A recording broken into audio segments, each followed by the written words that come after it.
You know what a platform mascot isn't complete without? A racing game. Name any platform mascot, I bet they have a racing game to go with it. Even the more obscure series have kart racers. Did you know that Cubics has a racing game? All the presses, that's insane. What the fuck am I looking at? Now this is gonna take some digging to do, but what 2D platforming mascot do you think could have had a great racing game? If your first thought was Mega Man, good job, you read the video title. It's just a shame that Capcom didn't see the potential of a Mega Man racing game. Why didn't they make one? Oh shit, that's a Mega Man kart racer. Well, how come I've never heard of it?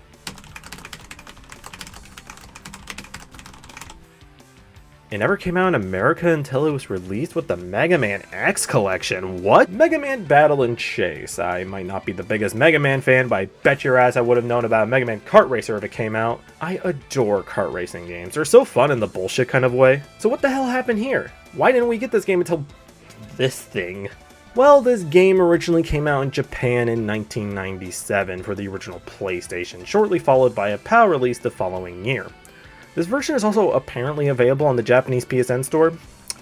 Gonna have to look into that one, because honestly having this on my PS3 sounds cool. This game was originally supposed to get an American release, but Sony didn't approve of it for some reason. Something about too many mascot-themed kart racers at the time. What, and there weren't in Europe and Japan? I'm sure they had their fill of chocobo racing as much as we did. The crazy thing is, after I was done with my research for this game, this was like the first of the mascot racing games to come out on PS1.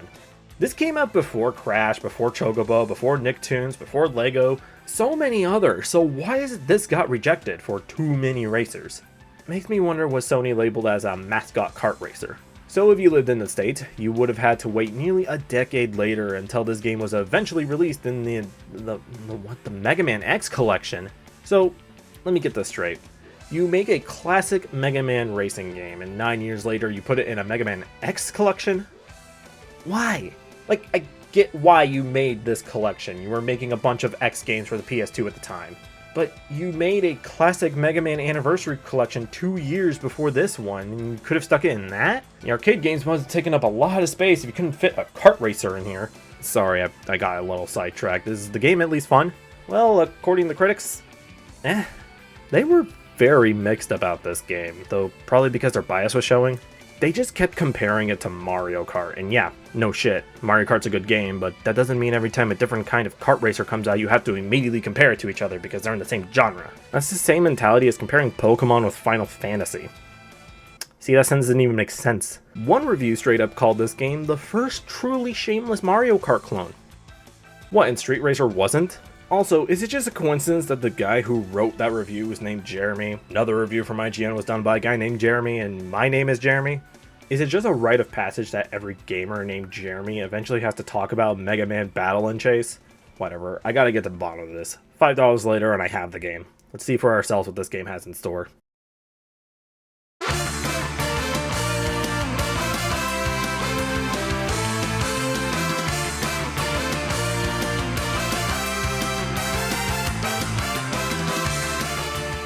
First off, let's take a look at the base roster. We got Mega Man, Roll, Proto Man, Base, looking good so far, Guts Man, Ice Man, Napalm Man, Shadow Man, Quick Man, Spring Man? Okay, look, I get it. Mega Man's cast of characters isn't exactly big. I don't think we could fit anyone else here, and having Robot Masters playable makes sense, but what did they do to decide this roster? Pick names out of a hat? The only ones that make sense to be here are Quickman and Iceman. Gutsman also makes sense to some extent, and Shadow Man has a cool design, so I'll let it pass, but Napalm Man and Spring Man? You're telling me Cutman and Electman couldn't make it, but Spring Man made the cut? I thought I was playing Mega Man, not ARMS. Well, anyway, if you expected a plot reason as to why we're all racing, well, the game itself doesn't tell us directly, but there is stuff going on. A new show centered around extreme racing called Battle and Chase is hosting a Grand Prix, and the winner of the race gets 10 million zenny. So of course Mega Man and his friends want to win. Hold on a second, I swear I think I have a Mega Man manga that actually is based on this game. Let me take a look real quick. I'll be damned, I do. I picked up Mega Man Gigamix Volume 1 years ago, before I even beaten a single Mega Man game, and lo and behold, the second chapter is literally just the game, but introduces more characters to it. That's pretty cool, but we're talking about the game today. And yep, it's a kart racer. except everyone's packing heat.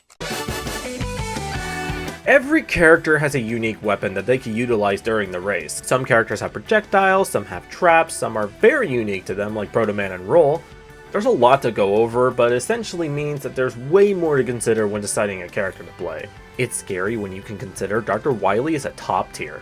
One thing I personally couldn't get the hang of is the drifting. It's not like any other kart racer. In normal kart racers, you would press a button and lo and behold, you're drifting. While in this game, it's different. After holding a direction long enough, you will automatically go into a drifting state. It's really hard to get used to, especially when you're trying to make tight corners like this. Though I can say it's at least unique. And I think this game tried its best to be that. It didn't want to be just like Mario Kart, it wanted to do different things. And I think that's way more apparent when you look at the items in this game. It's not like any of the items themselves are unique, but how to get them is pretty unique. It's not like in Mario Kart where you can just grab an item box and boom, you got an item. Instead, you have to kill things. Throughout each track are enemies that you can shoot down, and if you kill enough of them, you get a random item. Finding information about these items were really hard because I don't have a manual handy on me, and any information on this game online is scarce. Luckily, the PS3 version does have a digital manual we can look at. Too bad I only took one class of Japanese and didn't finish. So I asked my friend Sapphire, who helped me with the research of this game, and she gave it to Aria, who translated this portion of the manual. And with that, I can actually tell you what each item does, because a few of them are not apparent enough. So like I said, you got your pretty standard ones that are self-explanatory. You got the Power Nitro that gives you invincibility and makes you faster. You got the Lightning Kagoro that stuns everyone. You got the Remote Control Bomb that you can detonate yourself. But then you got the weird ones. There's this blocking item that makes it so opposing racers can't use their abilities. I was wondering what that did. You got Triple Chance, which at first looks like it does absolutely nothing, but apparently it actually triples the effect of your next item. Whatever that means, like what does that mean for Lightning Kagoro? You got Count Up, which I've never seen this in game, but apparently it increases the item panel to go up by 10, which means all the racers have to destroy an additional 10 enemies to get an item. Oh, and then there's the Mind Charge, which is actually just the worst item in the game. It turns all the enemies into bombs. At first, it sounds useful. Some characters don't have projectiles, so they have to run into the enemies to get items. So if you activate this at a good time, you could ruin someone's day. Activate this at the wrong time and you can ruin your own day because you're just as vulnerable to the bombs as everyone else is. While all these items are fine by themselves, the item balance in this game is horrid. Like, holy hell, I was practically yelling at how stupid the item rolls are.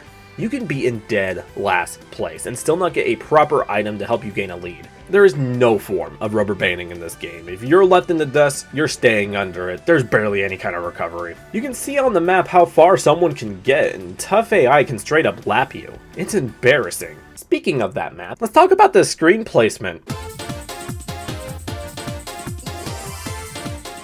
The upper half of the screen is actual gameplay, while the bottom half is the map and whatever is going on here. It's a second camera that either focuses on your rival racer or just does whatever it wants.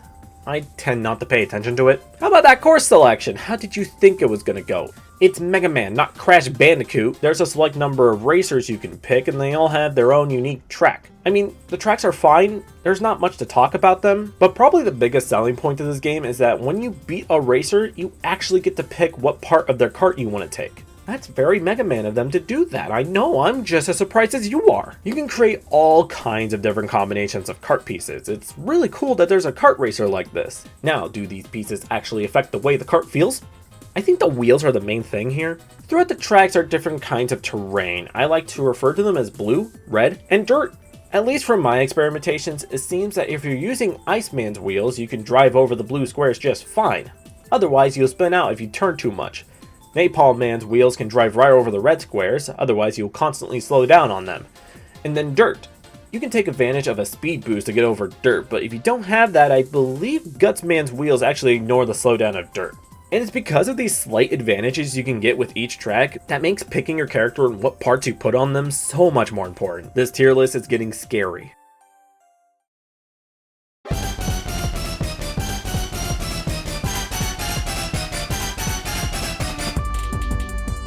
After you've beaten each racer once, you've won the Grand Prix, and right when you're about to claim your prize, Bam! Dr. Wily shows up and steals the prize, because of course he does that. This unlocks 2 extra tracks, one where you race Base and one where you race Dr. Wily in the final race. I mean, it's the final race, it can't be that bad. Can't be that bad. Can't be that. Oh my god. Yeah, no, this race is hard. I had to redo this one so many times. Dr. Wily has a huge shield behind him that protects him. After a few hits, it goes away for the rest of the race, but that doesn't mean it's any less annoying. Also, his track is really annoying. I can't tell what the hell's going on half the time. But after you beat Dr. Wily, that's technically the end of the game. You get the credits and all, but there's still more to unlock. After you've beaten the game once, you'll unlock Dr. Wily as a playable character in the Versus and Time Attack modes.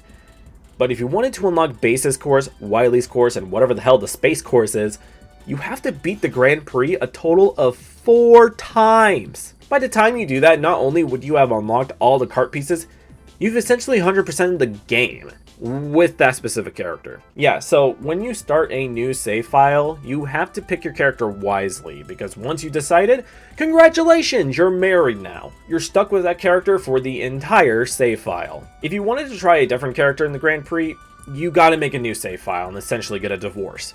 Oh, and how could I forget, there's a secret unlockable character, Duo. Who? I have not played Mega Man 8 yet, so I do not know who that is, but the method of unlocking Duo is different depending on what version of the game you have. If you live outside Japan, you have to unlock 4 hidden parts that appear after defeating the Black Troop members and beat the Grand Prix 4 times with the same racer in the same save file. After you do that, you unlock Duo. Sounds like we got f***ed on that end, because if you do live in Japan, you better hope you don't own a black label copy of this game. They released a special promotional memory card from Dengeki PlayStation Magazine, and this was the only way to unlock Duo. There was no other way. However, this game did get re-released for the PlayStation The Best for Family label. It's kind of like the greatest hits over here. And that version comes with Duo, same with the PS3 re-release. Why is he such a bitch to unlock unless you're Japanese? He's actually a pretty cool character. He can flip racers behind him and it's actually really funny. But is it worth racing the Black Troop? No!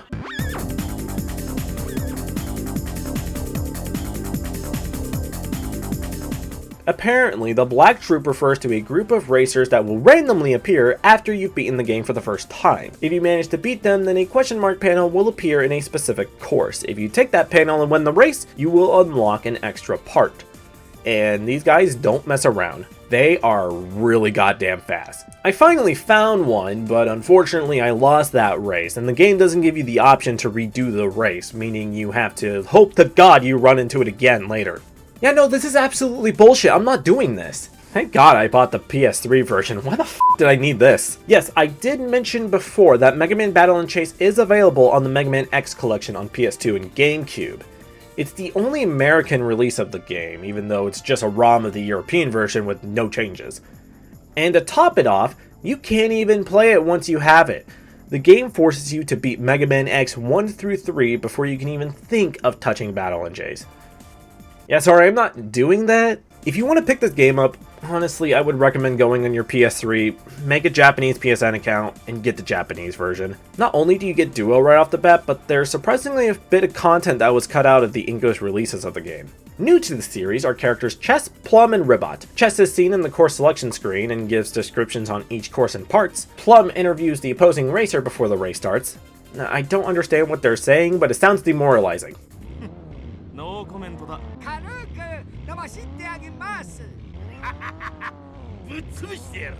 I'll be back.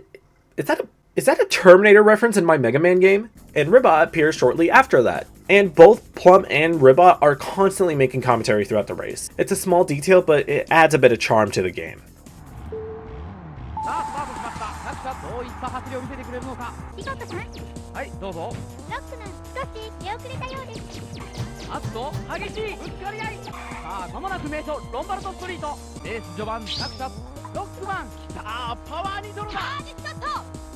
But unfortunately, all 3 of these characters are straight up removed from the English releases of this game, for seemingly no reason. And honestly, I think it's worth the price of admission just to see them. They're characters that aren't featured in any other Mega Man game, and the only other thing you see them in is the Mega Man manga like I mentioned earlier. The more I think about it, I think this was the best way to integrate Mega Man into a kart racer. It just feels like it's part of the series as much as the rest of the games are, and it's really all because of that stealing car parts bit. I think that saved this game. I have my gripes with the game, but it's not offensive. It's a fun racer that did something unique, something I haven't seen in any other kart racer. Would I recommend this game at all? If you're a Mega Man fan, absolutely. I think you'll have a blast with this game. If you're a fan of kart racers in general, I'd say go for it. I don't think it'll give you too much to do in it. You might get bored after beating the game once, but I think this game still deserves some sort of recognition. It's not a shameless Mario Kart clone. It did something different and ran with it. And I think it did it well. Of course it could have been done better, but I'm not going to hold that against this game. The standards of what a kart racer should have weren't staples yet. Hell, Mario Kart 64 recently came out when this game was released. I can forgive this game for its flaws, and later down the road I might actually come back to it and actually 100% it. We'll have to see, but for now, go ahead and try it for yourselves. You can tell me how you feel about the game. I'm sure you won't regret it. Thanks for watching, everyone. By the time I'm recording this, my last video got 100 views, and I honestly couldn't be any happier. I'm going to keep making content like this. I have a lot of ideas for future videos, and it's honestly really fun for me. So if you like this video and want to see more, you know what to do. Hit that subscribe button, and I'll see you in the next one.